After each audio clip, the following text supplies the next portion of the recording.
Through the lens, Brooklyn Nets break out in Philadelphia. Take a look at the Nets and their 129-100 win over the Sixers.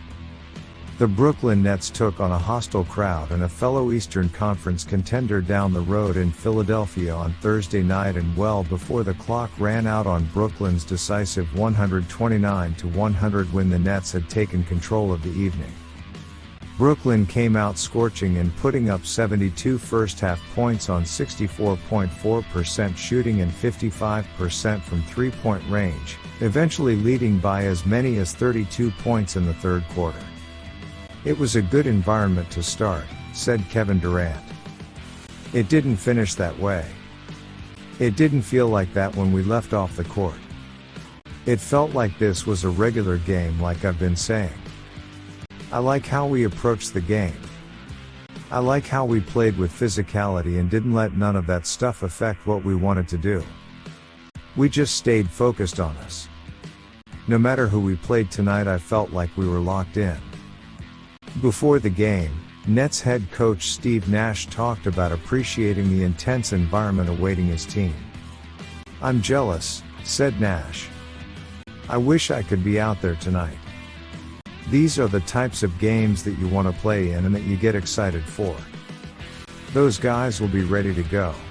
Less than 2 minutes into the game, Kevin Durant demonstrated that the Nets were wired exactly how Nash wanted them to be. Durant stormed down the lane, threw down a dunk for Brooklyn's second basket of the game, then sent some energy toward the crowd on the baseline, which included Allen Iverson and Julius Erving. "I seen two legends on the baseline, AI and Dr. J, and I got a dunk. I just figured I was just excited about the play, and those two guys understand to play in an environment like that and have a big play, so I was just letting everybody know I was here and I was ready to hoop tonight." Durant went on to lead the Nets with 25 points on 10 of 17 shooting and post a double-double with 14 rebounds plus 7 assists and 2 steals. It wasn't just on the court that the Nets took over the night and changed the tenor in the building.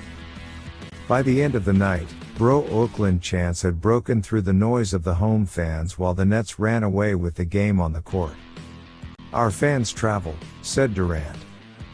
"It was pretty remarkable to see Brooklyn fans, because the label on us is that we don't have any fans, so to hear them in a huge arena like this fighting against another energetic crowd like the Sixers fans, it was great to see. I'm starting to see it more and more last couple of years since I've been here, that fans are starting to travel and support us, so we're definitely going to need that going forward."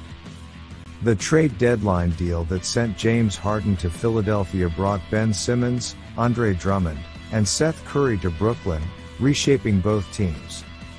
Curry and Drummond both stepped right into Brooklyn's starting lineup, and in his return to Philadelphia, Curry went for 24 points on 10 of 14 shooting, including 4 of 8 from three-point range, with 5 steals. Since joining the Nets, Curry is averaging 15.8 points and shooting 45.2% from three-point range. "I thought he was aggressive," said Steve Nash.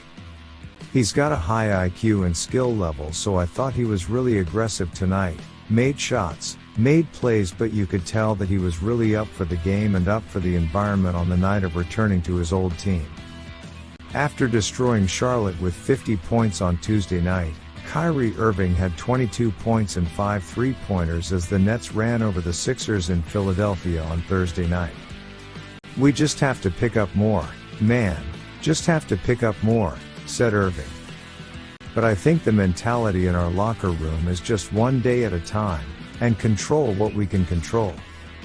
And when we have games like this is a time to focus, limit all the distractions coming into this arena.